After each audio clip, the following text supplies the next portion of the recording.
Jadi sebelum kita masuk ke praktikum hari ini, kita cek dulu file-file, kita cek dulu file apa saja yang sudah tersimpan di direktory kita. Caranya yaitu kita ketikkan ls.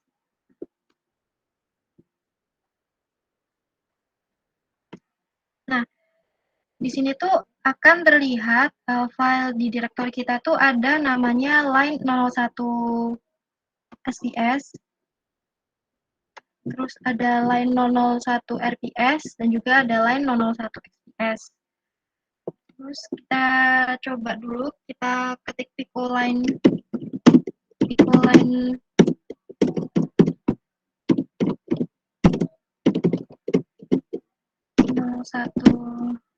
SPS.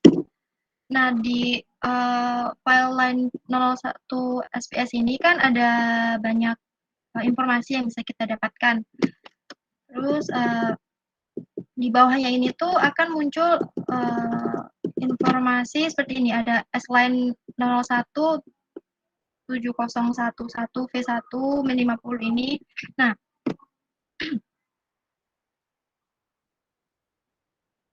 dari sini kita bisa menemukan informasi seperti jumlah dari shot gathernya, jumlah dari maksud saya koordinat XY-nya, terus ada koreksi statiknya, kemudian ada elevasinya. Nah, kalau dari sini kan yang paling pertama itu dari shot satu itu ada 701, dan yang paling terakhir itu di S-line 01 1201. Nah, untuk mengetahui jumlah shotnya ini tinggal kita kurangkan dari 1201 ini ke dengan berapa? 701. Jadi nanti jumlah shot kita tuh ada 251. Nah, terus kolom selanjutnya ini ada min 50, min 50, min 51. Ini tuh merupakan koreksi statik dari data kita. Kemudian selanjutnya ada 00 ini tuh dia merupakan koordinat G-nya atau kedalamannya, sedangkan 6880 terus 3838 ini tuh merupakan LS dan LU-nya, dan yang 46 ini tuh dia merupakan elevasi atau ketinggian dari tanahnya. Nah, yang membedakan antara koreksi statik dengan elevasi itu, kalau elevasi itu dia ketinggian terhadap MDPL atau ketinggian terhadap permukaan lautnya, sedangkan kalau yang koreksi statik dia itu perbedaan ketinggian antara source dan receiver-nya. Itu cara baca datanya. Nah, terus cara tampilan data ini tuh tergantung alat kita pada saat record data di lapangan tuh bagaimana, dan data kita ini tuh merupakan data land survey. Jadi nanti kalau misal data yang marine survey itu juga tampilannya bisa beda lagi gitu. Bisa langsung dikeluarkan, terus bisa juga cek lagi yang line 001 yang RPS. Nah, di sini sama kayak yang tadi yang SPS. Bedanya kalau yang SPS tadi itu kan yang source-nya, yang sumber, sedangkan yang RPS-nya yang receiver-nya. Nah, sama di sini ada number of receiver-nya, terus di sini ada koreksi statik, ada koordinat Y, ada LU, ada LSLU-nya, dan juga ada elevasinya.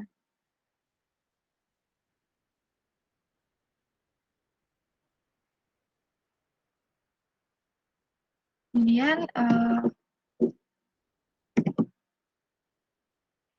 nah, sekarang kita mau menambahkan parameter-parameter baru di data kita. Nah, langsung saja kita ketik sesuai dengan petunjuk praktikum yang sudah dikirim sebelumnya.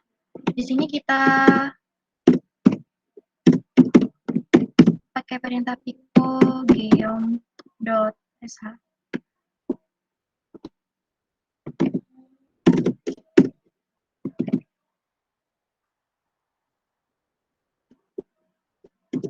Kemudian di sini kita kopikan perintahnya. Ini.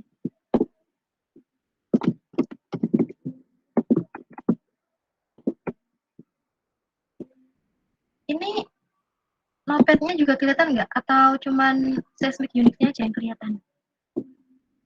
Cuma seismic unit. Bentar, aku stop sharing dulu.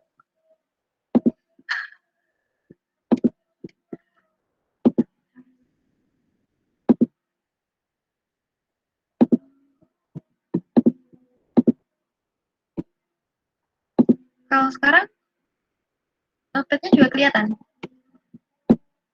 Kelihatan. Nah, setelah kita ketik yang Pico Geom SH ini, terus kita kopikan yang ini ke dalam file kita buat shell script baru. Kalau udah, tinggal kita save lalu exit. Save-nya pakai Ctrl O, exit Ctrl X, kemudian kita aktifkan.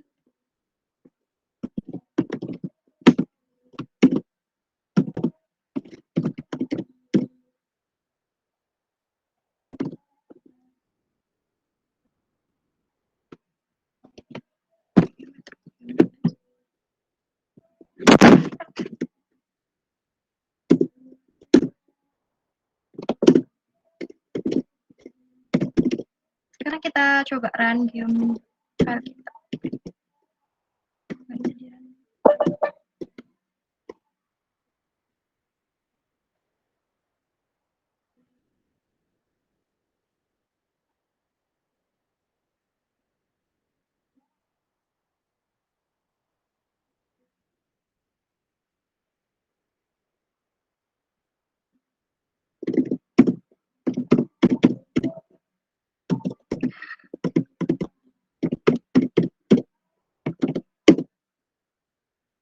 Nah, kalau udah,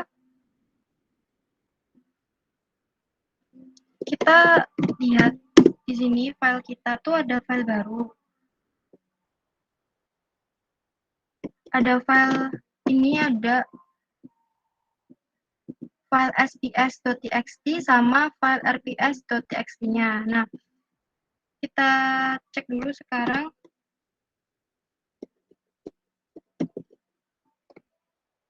Kita cek dari file ini dulu, pico sps.txt dulu.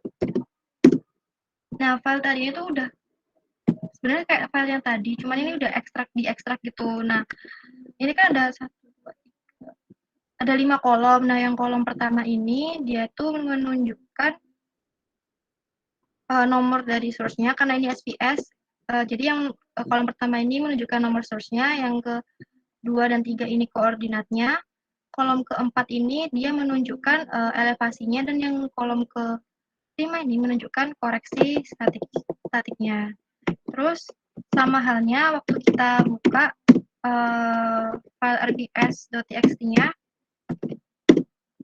ini sama, cuman kalau yang RPS ini dia yang receiver-nya. Jadi dia kolom pertama ini number of receiver-nya, kolom kedua dan 3 ini dia koordinatnya, kolom keempat elevasi, dan kolom kelima ini koreksi statiknya.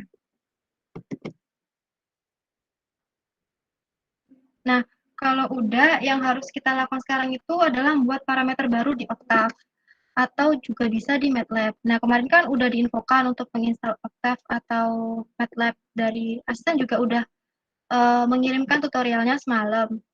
Dari praktikan sendiri, apa sudah menginstal Octave atau MATLAB semua, atau masih belum?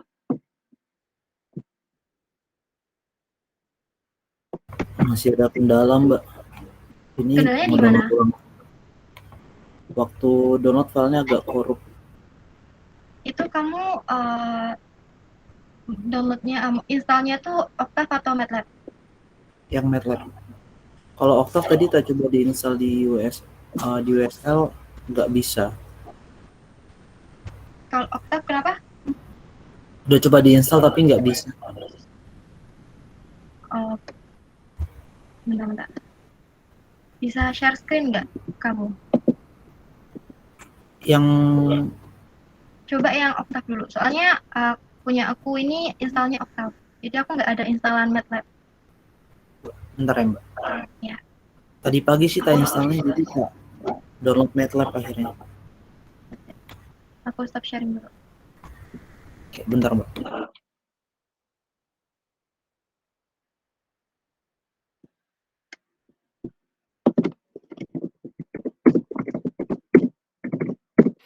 Oke ya, saya interupsi ya. Mbak Rifa ya, suara saya terdengar? Masuk, Pak. Ya. Jadi sebenarnya untuk yang open source itu kalian bisa install Octave ya. Itu biasanya untuk packagingnya itu sudah ada di Linux kalian untuk Octave yang seri 3 ke bawah ya. Tapi kalau yang sekarang untuk yang seri 5 itu kadang nggak bisa ya, sudah tidak bisa diinstal di eh, apa namanya, di terminal, karena dia sekarang Octave kalau kalian cek di websitenya dia sudah seperti MATLAB, dia punya interface sendiri. Dulu waktu kita menginstal yang sebelumnya ya, misalnya yang seri 3, yaitu seperti Unix di sini dia tidak punya interface ya, user interface, jadi kita bisa langsung install seperti yang diberikan Mbak Nur Syarifah ya, seperti itu yang seri 3 ke bawah. Tapi kalau yang mulai 4 dan 5 itu sudah ada user interface dan kalian menginstalnya secara seperti aplikasi biasa seperti MATLAB ya. Jadi terserah sebenarnya bagaimana enaknya gitu. Karena baik MATLAB, Scilab ya ataupun Octave dia bisa mengolah data script.m ya, .matrix. Oke, terima kasih.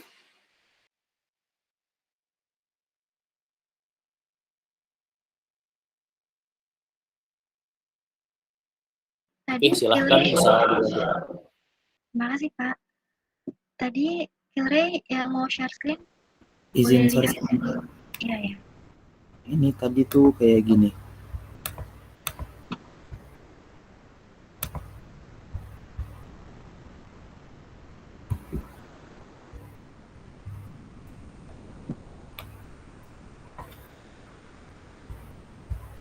Ini Mbak. Itu yang install Octave bukan? Iya. Itu coba kamu bawanya kamu update dulu. Jadi bentar.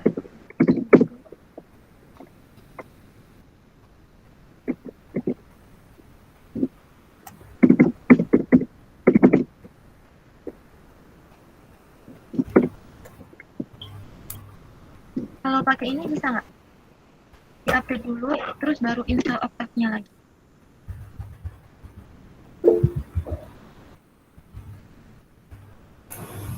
Mungkin izin untuk dari asisten ya untuk menambahkan, kalau kalian ada masalah seperti ini di gambar seperti ini kan di terminal kalian tertulis errornya itu apa. Di situ ada unable to fetch some archive, maybe run apt-get update. Jadi kalau bisa kalian harus run seperti yang sudah dikasihkan Mbak Nur Syarifah, sudo apt-get update atau sudo apt-update dulu. Itu kemungkinan karena package manager atau sistem Windows Linux kalian itu ada yang belum update. Jadi ada dependensi atau file-file yang belum terdownload atau file-file yang sudah lama. Jadi ketika mau install Octave akhirnya gagal seperti itu. Mungkin tidak hanya untuk Octave saja ya, untuk aplikasi-aplikasi lainnya yang berbasis Linux. Kira-kira seperti itu. Terima kasih. Nah, itu kalau udah langsung ini aja, install Octave-nya lagi.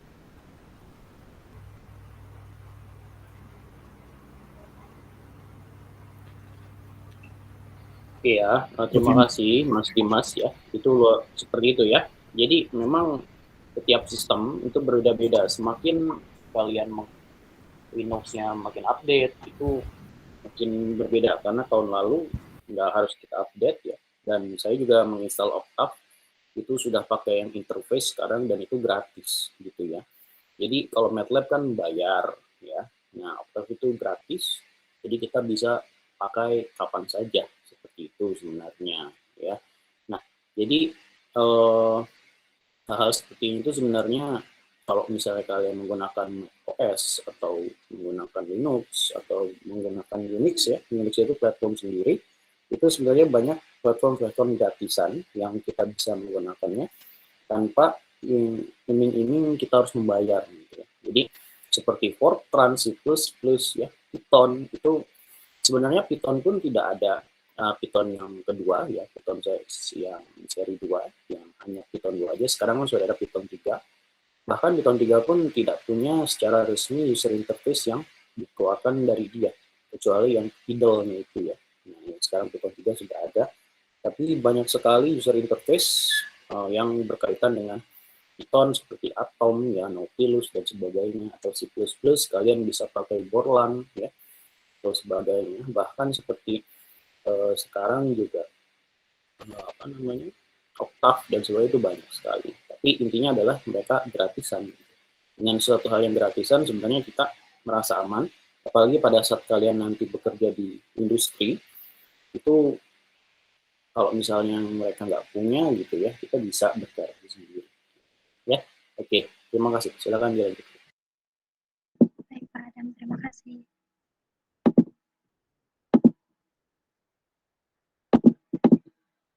Untuk perhatikan lain, sudah install Octave atau masih ada kendala?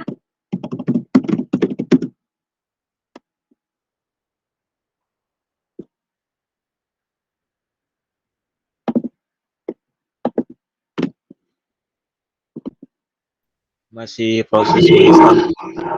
Oke. Kalau misal nanti udah selesai instalasi, itu bisa langsung dicek Octave-nya itu berjalan atau enggak. Pakai perintah Octave gini aja. Nah, kalau tampilannya udah kayak gini, ini share screen kok masuk nggak? Masuk.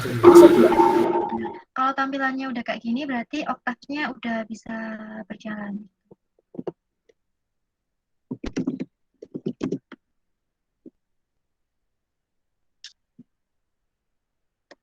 Sambil nunggu yang belum install Octave, mungkin yang udah install Octave itu bisa langsung lanjut ke perintah praktikum selanjutnya.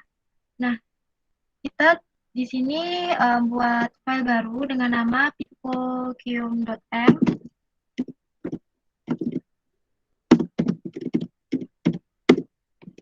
Terus kita copy paste aja semua.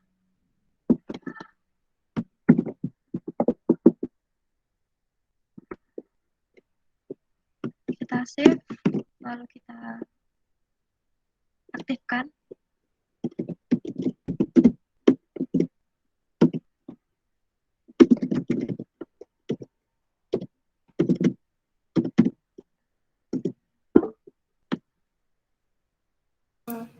Isi Mbak, itu yang untuk picogeom.m itu teksnya yang mana ya?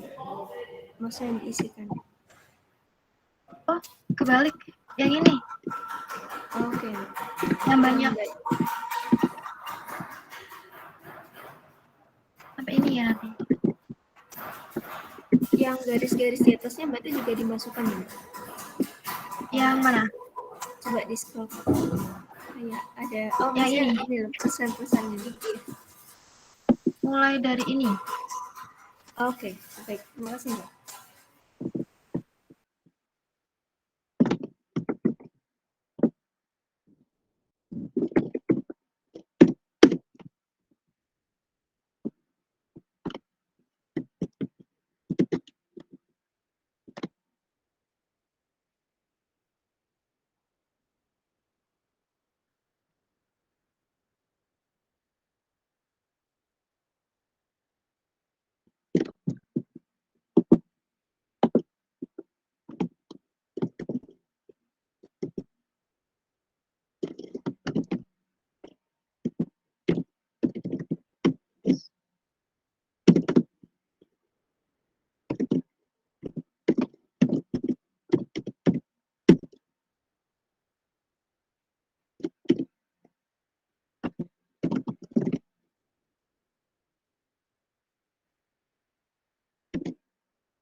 Suaranya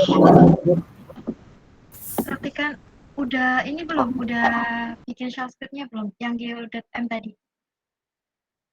Kalau udah langsung aktifin aja, kemudian buka Octave-nya. Suara aku masuk nggak? masuk. Oke. Jadi kalau udah diaktifkan filenya tadi, kita buka Octave. Terus kita ketik di sini nama filenya tadi, Geom. Nah, akan muncul gambar kayak gini. Sampai sini bisa mengikuti tidak?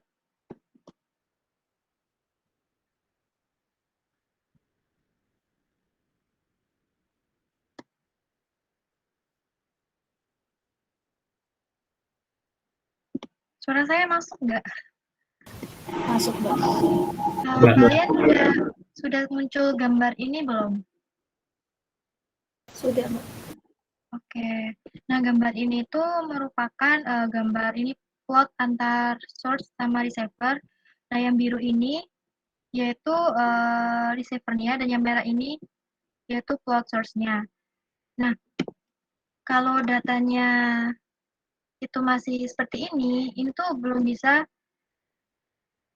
dengan rapi kita tuh kalau misalnya mau melakukan sorting gitu. Nah, kalau kondisi yang bagus sama idealnya itu harusnya antara source sama receiver-nya itu segaris. Nah, kalau di gambar ini kan tidak. Nah, penyebabnya tuh mungkin karena adanya perbedaan cross correlation-nya gitu. Nah, supaya datanya ini bisa bagus dan ideal, maka kita tuh perlu melakukan koreksi untuk semuanya. Kalau gitu, kalau udah di quit aja Octave-nya, bisa pakai perintah quit atau Ctrl Z.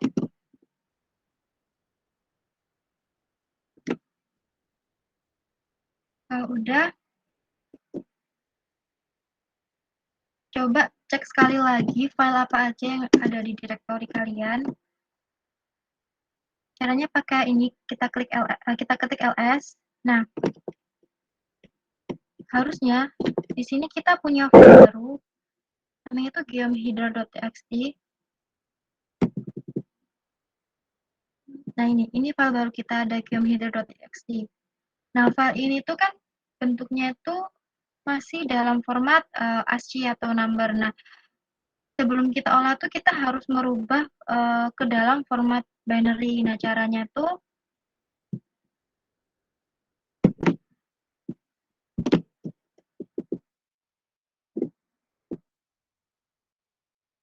caranya buat merubah ke format binary-nya tuh seperti ini. Di sini. Nah, ini udah seharusnya filenya udah dirubah ke dalam format binary. Untuk ngeceknya lagi bisa lihat di sini.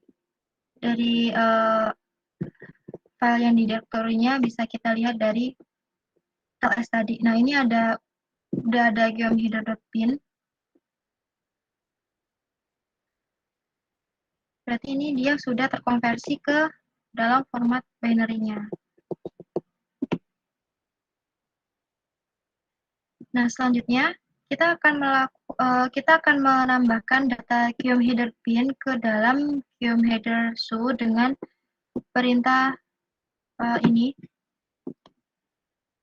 Kita menggunakan perintah ini.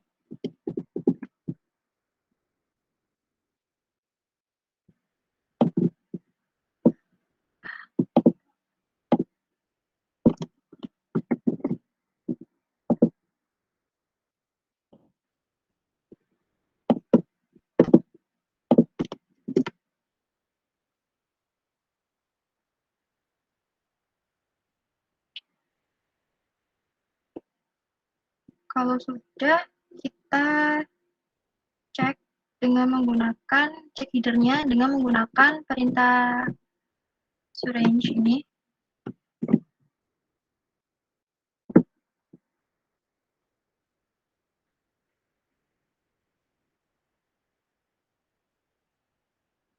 Nah, ini udah.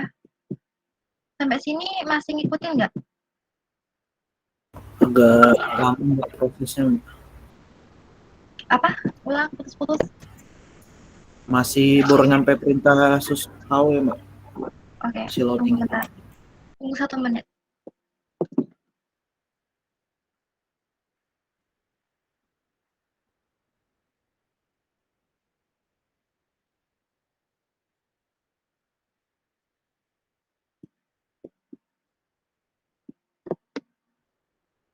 Nah, di sini kalau udah ngebuka header-nya tuh bakal ada informasi seperti offset, keylab, select, dan lain-lain gitu. Nah, ini tuh merupakan data baru spasial yang artinya datanya itu sudah memiliki data offset elevasi seperti ini. Nah, jika kita lihat di sini tuh data offsetnya tuh yang di dalam kurung sini dan yang di luar kurungnya tuh berbeda. Nah, maksudnya itu data kita itu tidak sinkron antara offset yang secara dimensional atau yang secara matematisnya sama data yang kita ekstrak tadi yang dari RPS sama SPS. Dan kalau data kita masih seperti ini, yang terjadi tuh ketika kita melakukan sorting itu akan error. Nah, kenapa? Karena syarat ketika kita melakukan sorting itu datanya harus sama antara receiver dan source-nya ketika di crossplot. Nah, oleh sebab itu kita harus melakukan koreksi. Caranya yang pertama itu kita membuat artificial offset. Itu kita buat file baru dengan nama core offset.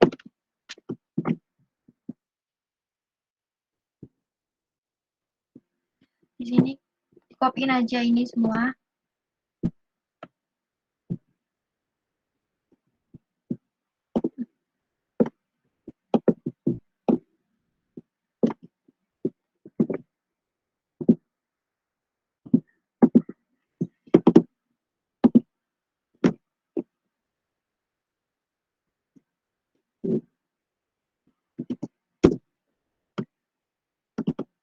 Kalau udah tinggal diaktifkan.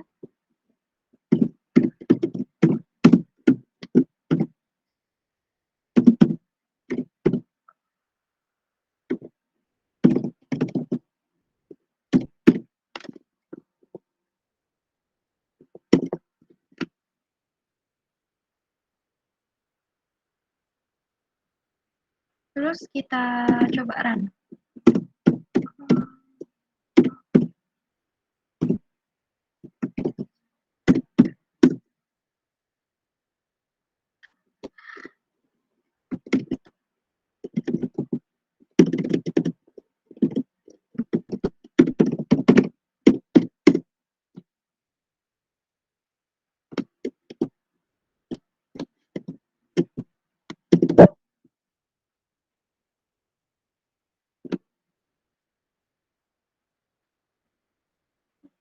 Kok bisa ya?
setelah datanya tadi sudah diaktifkan, untuk ngerunnya tuh kita buka Octave lagi, terus ketik nama core offset tadi. Sampai sini bisa diikutin nggak?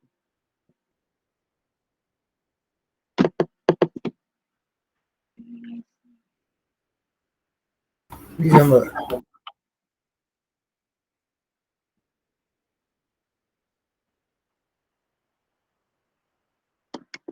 Oke, nah kalau udah keluar aja dari Octave, terus untuk yang tadi ini, yang data core offset tadi,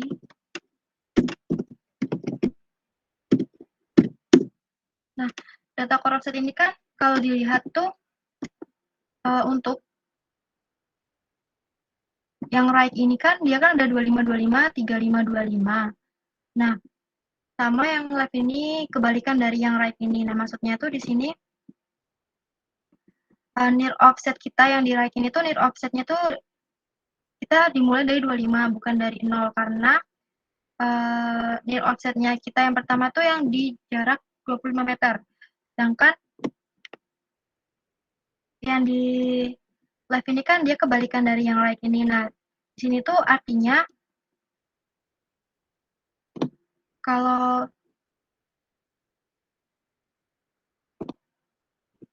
source kita itu berarti sudah ada di tengah gitu. Terus kalau udah kita cek lagi file yang udah tersimpan di direktori kita. Seharusnya sekarang itu ada file baru dengan nama geom header rec offset x. Ini tuh yang file baru kita geom header rec offset.txt. Terus karena ini masih dalam bentuk ASCII, nah kita perlu rubah ke dalam bentuk binary-nya.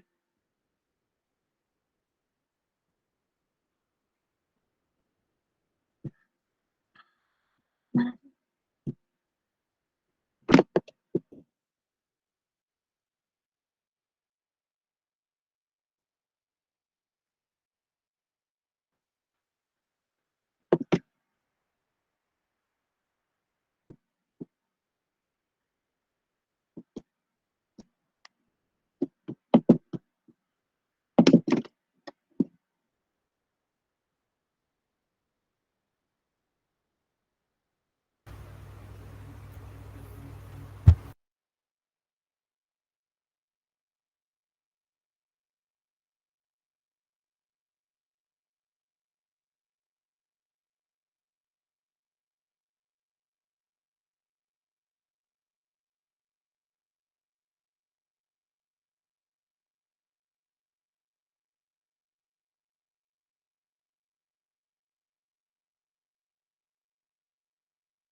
Ya, mohon maaf, ini ada gangguan teknis. Untuk sementara tunggu sebentar sembari asisten mencoba memperbaiki dahulu ya. Terima kasih. Untuk yang lain mungkin dijalankan dulu yang sudah diinstruksikan. Terima kasih.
Suara saya udah masuk belum?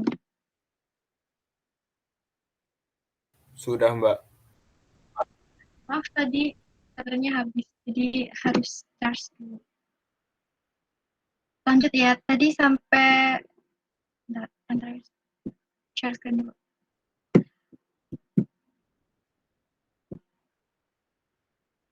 Tadi sampai ini ya nge-convert dari format ASCII ke binary. Nah, tadi kan kita udah dapet ini apa namanya file baru yang namanya ini Guillaume header rect offset txt. Nah, karena ini dia masih dalam format ASCII, kita perlu mengkonversi dalam format binary. Nah, caranya sama kayak yang di awal tadi. Kita cara ini.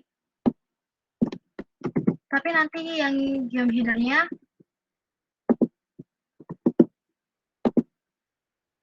di sini kita tambahin.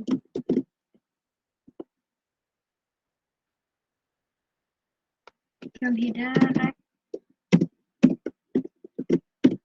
offset tepin. Oke. Kalau udah, kita cek lagi direktori kita. Nanti ada file baru. Ini yang udah dalam format bin. Kemudian setelah itu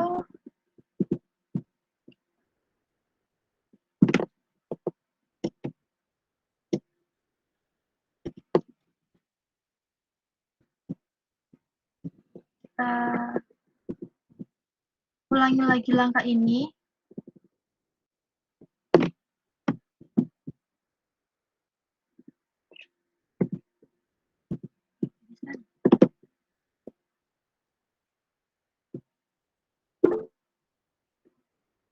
Ada yang tanya kok?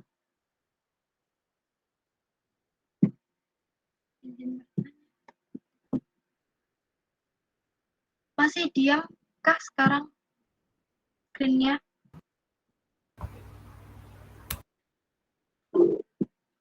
Di aku enggak sih, Mbak. Sudah terlihat jelas.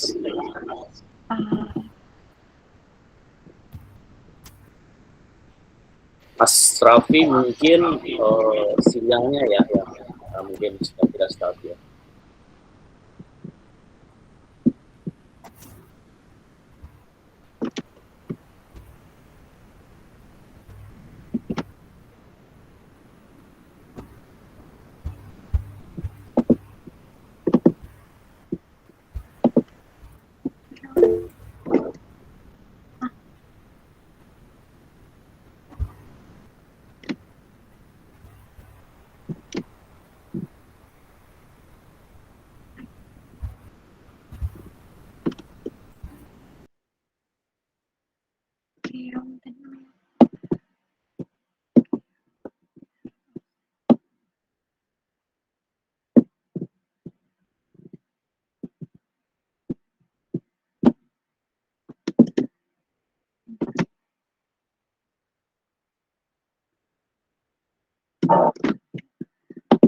Terus kalau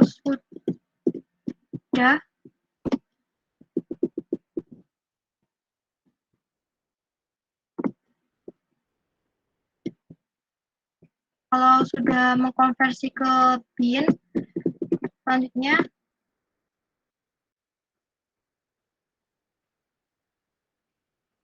untuk melakukan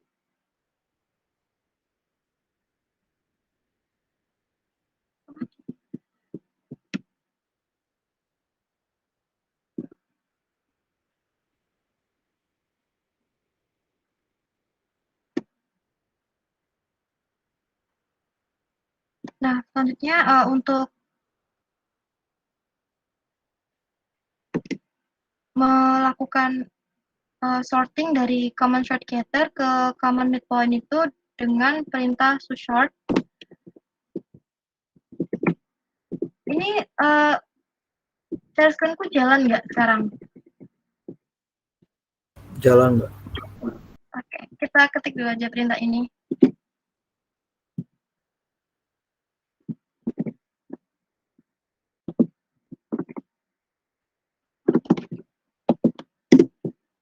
kita kopikan.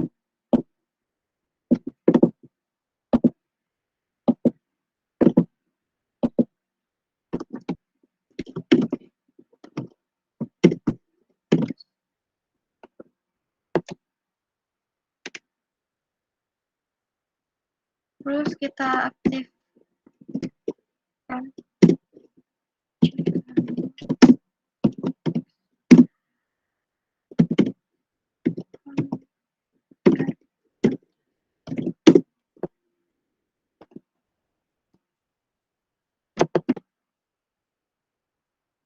Nah, kalau udah, nanti selanjutnya kita melakukan NMO correction. Nah, tujuan kita melakukan NMO ini tuh untuk menghilangkan efek offset dari CDP getter.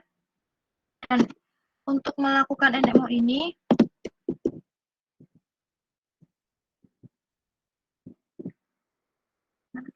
sebelum kita lakukan NMO, kita melakukan sorting dulu. Ini langkah terakhir, kita melakukan sorting.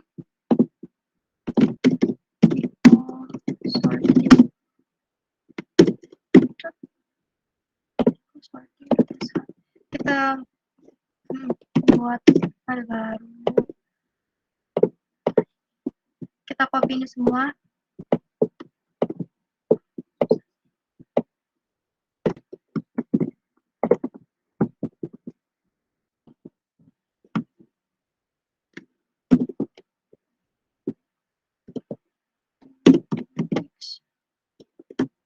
Kita aktifkan.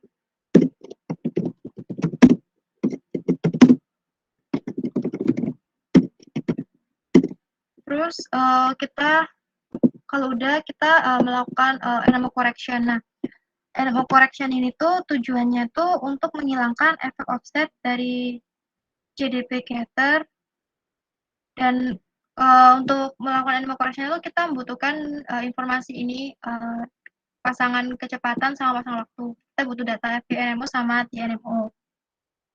Untuk melakukan NMO correction, nah ini untuk NMO correction-nya tuh akan didemonstrasikan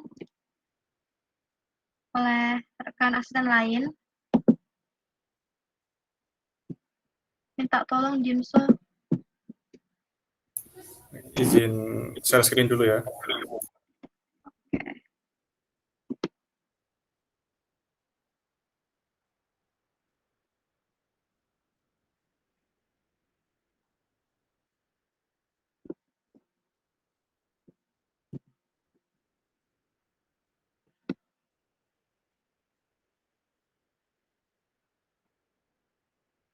Itu kalian bisa langsung nge-copy dari file yang udah dikirim sama asisten tadi.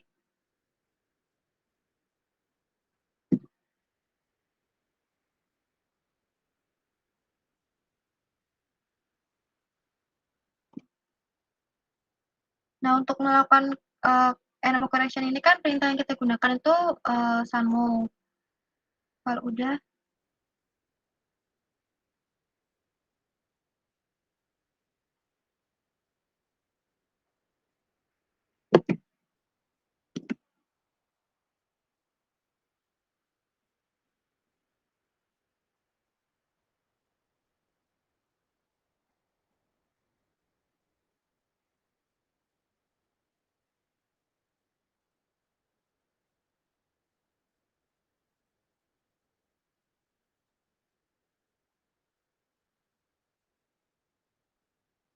Izin masih sorting. Nah, sudah keluar.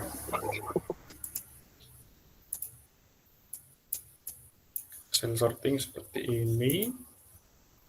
Kemudian ini saya tutup saja. Kemudian menggunakan sumo.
Ini masih ngeran ya, Dim?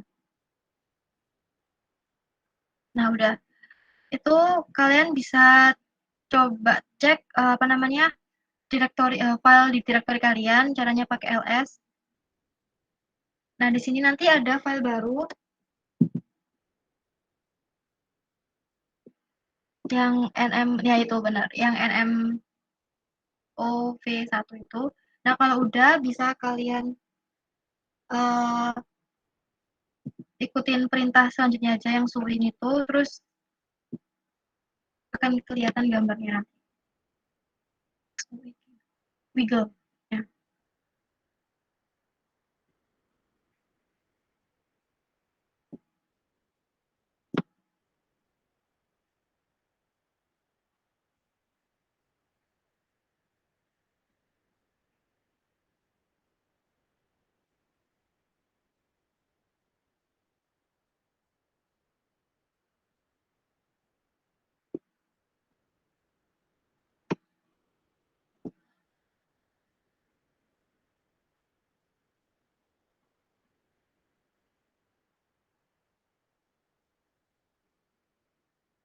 Mungkin bisa maximize nggak gambarnya? Nah, di sini tuh kalau lihat gambarnya, dari gambar ini tuh sudah mulai flat-flat gitu. Karena kita udah melakukan NMO correction. Close din. Tolong di close din. Nah, kalau misal kita belum melakukan NMO correction, nanti hasilnya tuh kayak gini. Yang perintah, ini lagi perintah yang ini, tapi yang NMO, yang N move satunya dihilangin.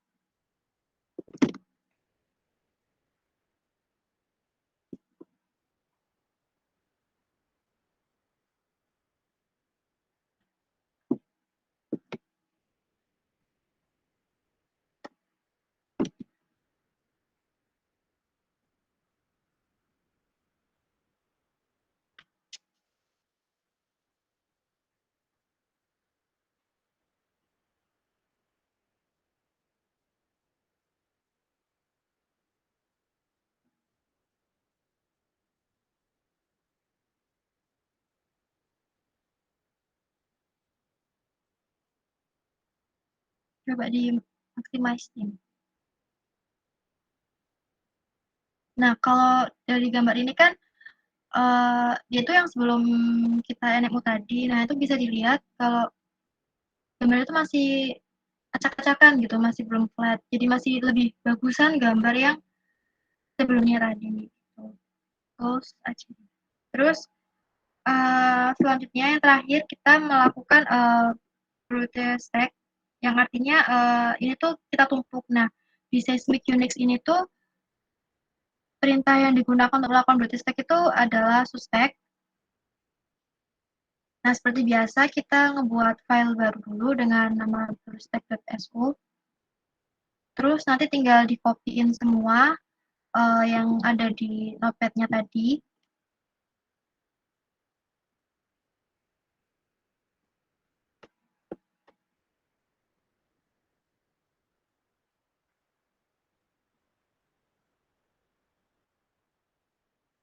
Terus bisa di-save, keluar, kemudian diaktifkan, dan di-run.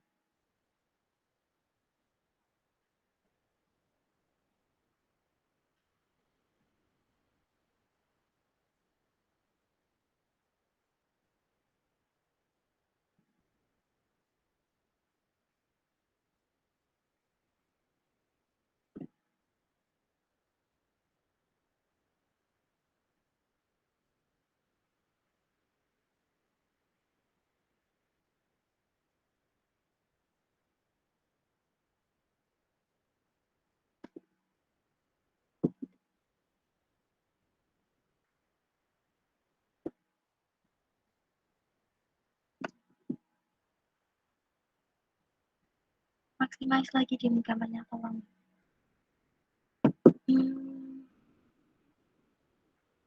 Nah, ini. Nah, dari gambar ini tuh bisa dilihat kalau mulai dari 0,5 yang agak ke atas sedikit, 0,5 dim. Nah, itu agak ke atas dikit. Ini tuh filenya tuh kayak masih acak-acakan gitu. Nah, yang 0,5 ke bawahnya itu udah kayak mulai ada uh, udah mulai flat-flat gitu datanya. Nah, kenapa kok yang 0,2 ini yang atasnya tuh masih belum flat? Nah, kemungkinan tuh ada sesuatu sama NMO-nya. Nah, dari gambar yang ini tuh merupakan dari gambar ini kan merupakan hasil dari stacking. Nah, tapi masih dalam brute stack-nya atau masih dalam kasarannya karena uh, kita tuh menggunakan caranya tuh kita dengan menduga-duga nilai VNMO-nya gitu. Terus aja ding. Oke. Terus ding nggak apa-apa. Oke, praktikumnya sampai sini aja. Ya, sampai sini. Dari praktikan, apa ada yang ketinggalan atau apa ada yang mau ditanyakan? Mbak mau tanya Mbak. Ah, Tadi yang waktu setelah mengkonversi ya, sebelum brute stack itu waktu saya tampilkan wiggle saya cuma setengah Mbak. boleh di-share screen? Oke, boleh.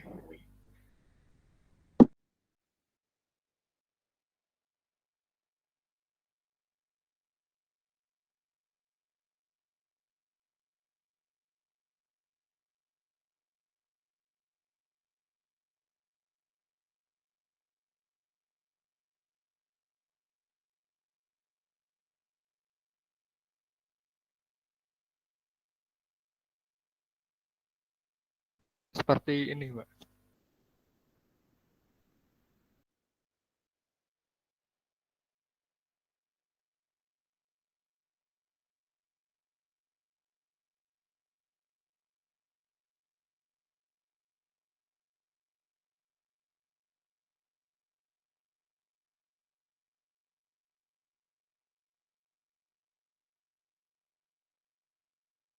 Oke, ini siapa? Datanya siapa nih?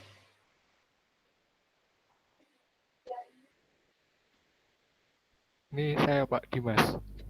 Oke, Dimas Arya ya. Oke, Dimas, Ya, ini kemungkinan kamu gagal pada saat melakukan, coba kamu lihat sebelumnya, ini tutup dulu, terus kamu data range kamu. Tutup, ya silahkan tutup dulu. Oke, terus data kamu yang terakhir DLS dulu coba. Kamu sudah share screen kan ya?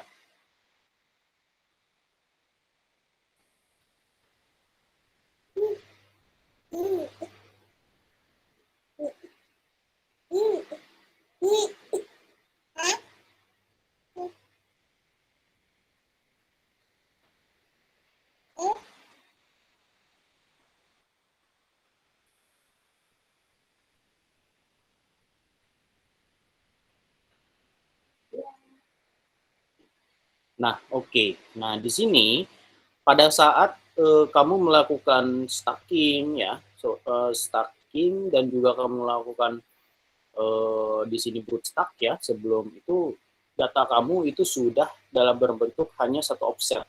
Nah, pengertian dari CMP kan common midpoint itu kalau kamu lihat di range dulu terminal kamu, coba lihat. Ditutup dulu saja instruksinya.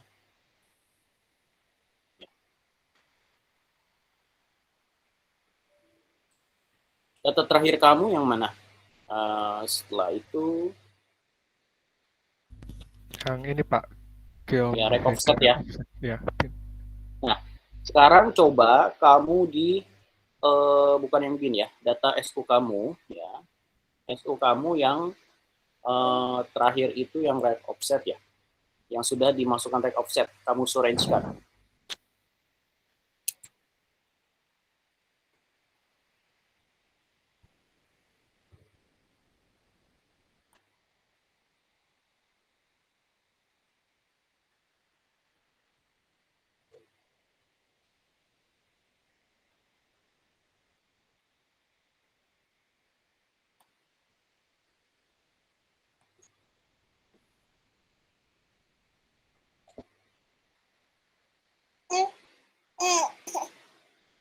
Sudah? Oke, coba saya lihat di situ. Coba kamu lihat di sini offsetnya. Coba lihat offsetnya. Nah, kamu di sini ya offsetnya masih yang 123525 ya. Jadi ini masih berbeda. Artinya apa? Kalau misalnya kamu melihat hasil dari offset yang tadi melakukan regulation offset, itu adalah minus 35 sekian sampai plus 35 sekian. Itu berarti kita menampilkan data ratio Verkit itu dari data minus ke data plus. Jadi short kita itu ada di tengah. Nah, kalau seperti ini kamu ya, makanya coba perhatikan ini yang sebelah kanan ya, yang di dalam kurung itu berbeda dengan yang di luar, ya kan? Seharusnya itu data kamu mengikuti yang di kurung, ya, itu berdasarkan observasi. Sedangkan data realnya yang kamu punya itu adalah yang di luar 12 sampai 3525. Artinya apa? Kenapa kamu tadi datanya hanya ke kanan saja, ya kan? Nah, itu karena yang kamu tampilkan itu hanya data kamu hanya punya dari trace 12 sampai trace 3525. Sedangkan trace yang dari minusnya itu di left hand side-nya si source itu kamu nggak ada. Berarti kemungkinan ini kamu gagalnya pada saat proses offset regulation. Paham sampai sini?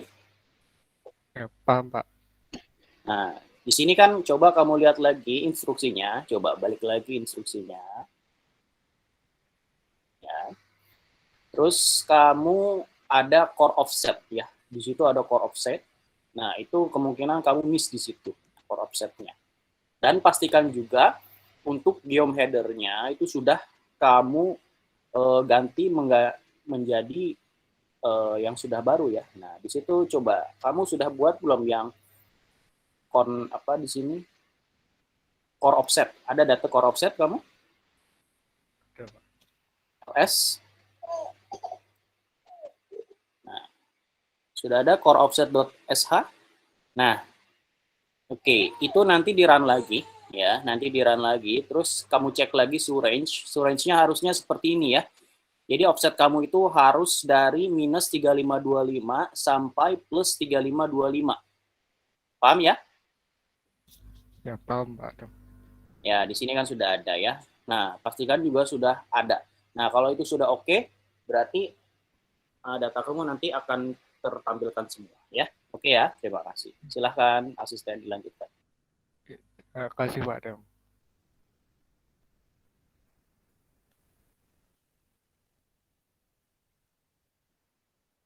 Ada lagi yang mau ditanyakan sebelum masuk ke penugasan dan format laporan? Ya, itu Iqbal Muhammad. Yang tadi Mbak, yang hasil tag tadi kan itu yang maksudnya 0,5 ke atas tadi aku belum bisa nangkep maksudnya. Mungkin bisa diulang. Terima kasih. Itu yang gambar hasil BRUSTEK-nya tadi. Iya Mbak, yang penjelasan kenapa yang 0,5 ke atas belum kelihatan tadi. Kamu masih buka gambarnya atau udah kamu close?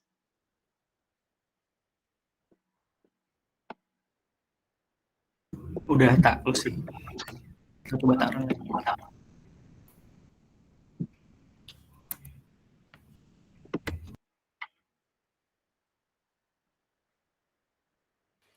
Untuk merun lagi, tidak perlu di run programnya ya, shell script-nya. Nah, ini sudah tinggal langsung di instruksi mas saja. Oke, mungkin saya yang menjelaskan saja ya. Mohon izin ya, Mbak Asisten ya. Ya, makasih Pak. Oke, nah ini akan kepenasaran kalian itu akan terjawab di praktikum berikutnya. Ya, praktikum berikutnya kita akan melakukan picking velocity semblongs ya, artinya velocity analysis. Oke, bisa ditampilkan nggak tadi yang di instruksi ini tetap ini ditampilkan. Di instruksi ada data velocity dan time. Nah, yang itu. Oke. Nah, sekarang kalian perhatikan ya. Apa sih sebenarnya ya, di kuliah kita sudah membahas mengenai pada saat kita ingin melakukan NMO correction, artinya tadi sudah dijelaskan, kita menghilangkan efek offset, seolah-olah ya, antara shot dengan receiver kita, itu semuanya sama. Gitu. Antara jarak shot dan receiver untuk setiap shot gather itu sama. Nah, itu seolah-olah untuk menghilangkan efek offset. Karena apa? Ketika kita men-sorting dari common shot gather menjadi common midpoint, itu ya fungsinya adalah semua trace yang tertumpuk atau yang dihasilkan dari sebuah shot seolah-olah kita regrouping, kita sorting, istilahnya sorting di seismic menjadi satu deep angle di situ atau deep point. Karena itu berguna untuk kita melakukan stacking nanti. Karena kalau misalnya kita stacking nggak sama satu deep, itu berarti sama aja kita melakukan stack di titik deep yang berbeda-beda dan itu tidak konsekuen ya. Harusnya satu deep itu satu trace yang sama di titik itu. Gitu. Nah, untuk melakukan itu kita harus memiliki sebuah dugaan sebuah velocity lapisan tertentu ya untuk bisa kita melakukan flatting, dalam hal ini menghilangkan efek offset. Nah, yang disajikan di sini ini tidak serta-merta sebuah sesuatu yang istilahnya mutlak harus kalian dapatkan di sini. Justru kalian bisa menggantinya dengan nilai-nilai tertentu. Contoh, tadi yang seperti yang sudah dijelaskan, 0,2 ke bawah boleh di zoom in. Nah, coba lihat. Besarkan dulu saja.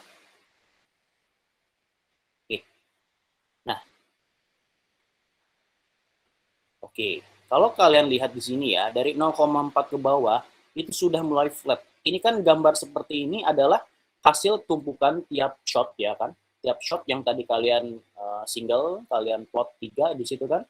Kalau kita plot semua, dia harusnya kan setelah koreksi NMO itu kan time-nya itu lurus ya, tidak lagi hiperbolik. Makanya kalau disatukan jadi akan seperti ini, dia flat semuanya, seperti itu. Nah, berarti apa? Ketika kita picking untuk velocity di bawah 0,4 ya sampai misalnya di sini berapa di sini 0,6 ya. Dia itu berarti mendekati tepat velocity si lapisan yang kita dekati seperti itu. Nah, pada saat dia 0,3 ke atas ini masih banyak seperti parabolik ya atau mungkin dia tidak flat. Berarti apa? Velocity kita di near surface itu picking kita masih kurang bagus. Dalam hal ini coba lihat lagi instruksinya. Nah, di sini kita punya pada saat 0,1 itu 1700. Nah, di teori NMO, kalau kita pickingnya dia terlalu atas, berarti velocity yang kita kasih di sini dalam hal ini 1700 terlalu tinggi atau terlalu rendah? Coba. Masih ingat nggak?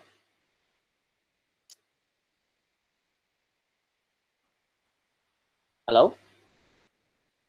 Ada yang bisa jawab?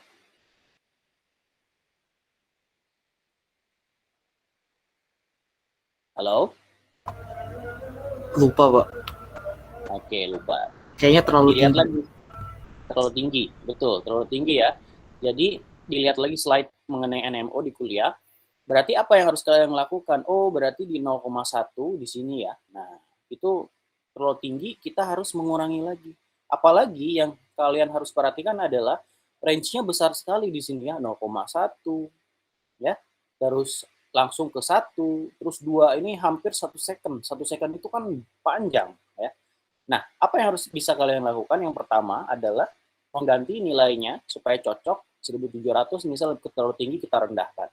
Tapi tidak seperti itu karena kita membuat satu buah model velocity untuk semua CDP. Kalau kalian lihat di sini ya, di sisi kiri ada yang terlalu tinggi.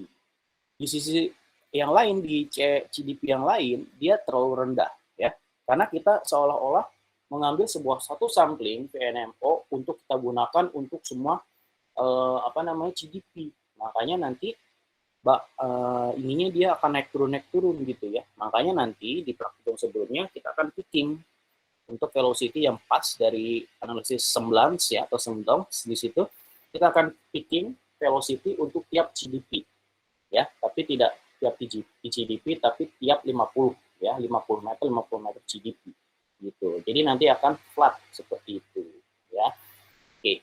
Yang kedua adalah kita bisa memecahnya itu lebih ke dari tadi 0,1, misal 0,2, 0,3, 0,4 dan seterusnya. Jadi data kamu akan panjang di situ.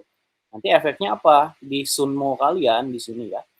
Di Sunmo, VNMO sama dengan, nah ini, itu panjang sekali. Datanya kan di sini hanya 3 ya. VNMO itu sama dengan 1700, 2750, 3000. Nanti kalian bisa masukkan lagi misalnya kalian 1700 di 0,1 di sini kan waktunya. Terus kalian masukkan lagi. Kalian ganti misalnya 1500 di 0,2, 2000 di 0,3 dan seterusnya. Jadi data kalian lebih panjang. Kalian bisa explore lebih ya. Makanya di sini kita perlu gitu ya. Dari sini kan sebenarnya ternyata di sini 3. Kita bisa nggak mengambil lebih rendah lagi? Bisa. Tinggal kita edit saja gitu. Kamu bisa explore di sendiri di rumah ya. Kalau misalnya kita menggunakan fokus di Paradigm itu seperti ini juga, tapi kita tinggal pilihkan, tinggal masukkan berapa orde dan seterusnya. Ini bedanya kita melakukannya dengan script, shell script. Paham ya? Sampai sini ya? Paham, Mbak. Oke, saya kembalikan kepada asistennya. Terima kasih Pak penjelasannya. Untuk praktikan, masih ada yang ditanyakan lagi?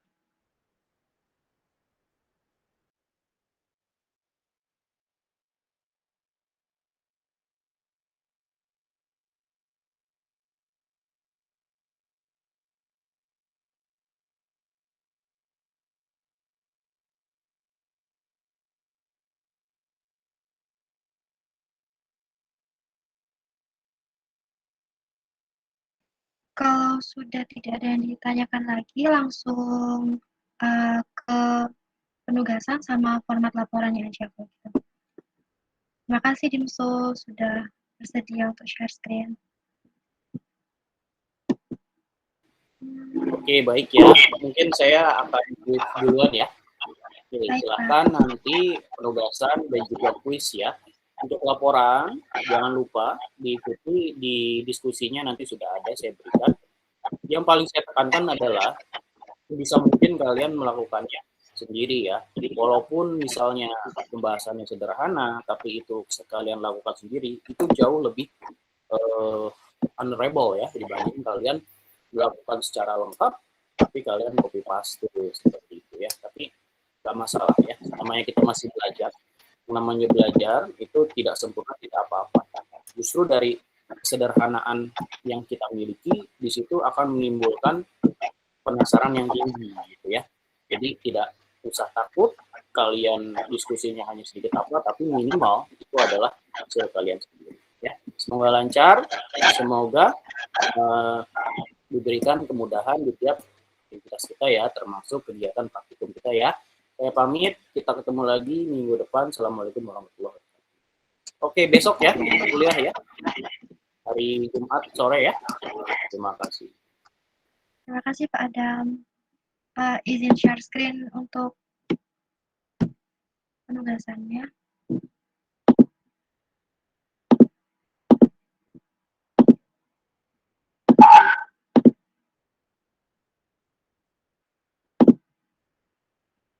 Share screen-nya sekarang udah bisa dilihat belum? Sudah. Oke, jadi acara ke-9 ini kita judulnya Sorting and Geometry Editing dan NMO Correction. Seperti biasa, seperti laporan-laporan sebelumnya, formatnya TNR Times New Roman 12, spasi 1,15, dan Justify. Terus covernya seangkatan harus sama. Asistennya saya Nur Syarifah dan Denny Pramana. Kemudian tujuan praktikum, ketiga alur. Untuk praktikum ini bagian komen atau perintahnya tuh bisa dibedakan, bisa di bold, bisa di italic, bisa di underline, bisa di highlight juga gitu. Kalau ini contohnya ini di bold gitu. Terus setelah alur praktikum pembahasan, nah pembahasannya di sini kesimpulan dari semua proses praktik tadi itu apa, terus bisa dikasih ini juga kayak perbandingan gitu sebelum dan sesudah kita lakukan NFO atau yang protestat gitu, protestat. Terus dikasih pula hasil gambar dari sorting dan geometry editing sama NMO-nya tuh kayak gimana. Terus untuk pembahasannya kalau bisa jangan terlalu singkat, jangan yang 2 paragraf gitu. Terus yang terakhir untuk pertanyaannya, case-nya tuh ada 4 ini. Nanti bakal di-share sama asisten, sama daftar pustakanya pakai apa style. Dan diharapkan banget buat praktikum kali ini tidak ada plagiarisme. Kalau misal mau bertanya ke asisten boleh, atau kalau mau mencari referensi dari sumber manapun boleh, tapi jangan yang langsung di copy paste, di parafrase sendiri. Dari sini ada pertanyaan?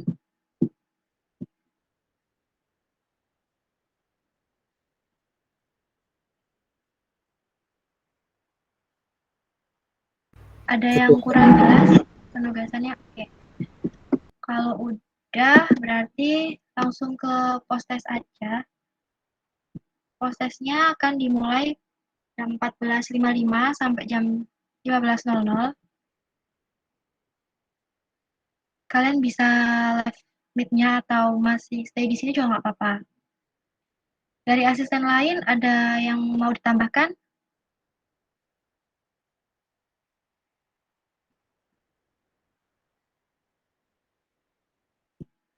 Oke. Untuk praktikum acara ke-9 cukup sampai di sini. Terima kasih sudah hadir. Terus semangat juga ngerjain laporannya. Mohon maaf apabila ada salah kata dan juga ada gangguan tadi. Terima kasih. Assalamualaikum warahmatullahi wabarakatuh. Selamat siang. Waalaikumsalam warahmatullahi wabarakatuh. Terima kasih.